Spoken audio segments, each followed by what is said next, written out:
তারপর একদিন আর কোনো অভিযোগ থাকে না। খুব করে চাইতে থাকা জিনিসগুলোর প্রতি অনীহা কাজ করে। মনে হয় জীবন তো কেটেই যাচ্ছে, পাওয়া না পাওয়ায় কি বাসে যায়। কারোর থেকে সময় চাইতে ইচ্ছে করে না, কারো যত্ন পাওয়ার লোভ কাজ করে না।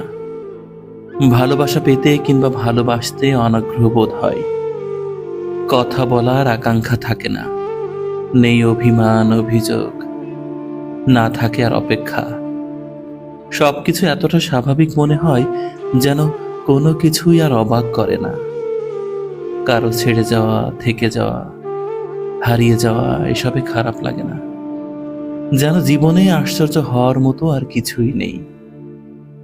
নির্দিষ্ট একটা সময়ের পর হয়তো আমরা সবাই পাওয়া না পাওয়ার হিসেবগুলো থেকে বেরিয়ে আসি।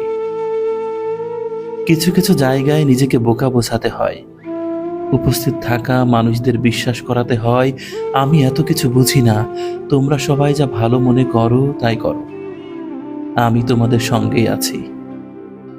সেসব জায়গায় নিজের চিন্তা ভাবনা, পরামর্শ কিংবা মতামত রাখতে নেই, যেসব জায়গায় তা সুনিশ্চিত অপচয় হবে। আবার হতে পারে তাদের সেই বোধ, বুদ্ধি কিংবা জ্ঞানটাই নেই। নিজেকে বুদ্ধিমান বোঝানোর চাইতে বেশি জরুরি নিজের জ্ঞানের মূল্যায়ন করা। এতে নিজেকে বোকা বোঝাতে ক্ষতি নেই। যতটুকুই জ্ঞান অর্জন করেছেন জীবনে তা আপনারই সম্পদ। ভুল জায়গায় সম্পদ অপচয় করা সত্যিকার অর্থেই বোকামি। কিছু কিছু জায়গায় নিজেকে বোকা বোঝাতে হয়, সব জায়গায় তর্ক করতে নেই, বুদ্ধি কিংবা পরামর্শ প্রয়োগ করতে নেই। বোঝাতে হয় আমি এত কিছু জানি না, তোমরা যা ভালো মনে করো তাই করো, আমি শুধু তোমাদের সাথে আছি। এটি পৃথিবীর নিয়ম। পৃথিবীর মানুষ এভাবেই থাকতে ভালোবাসে।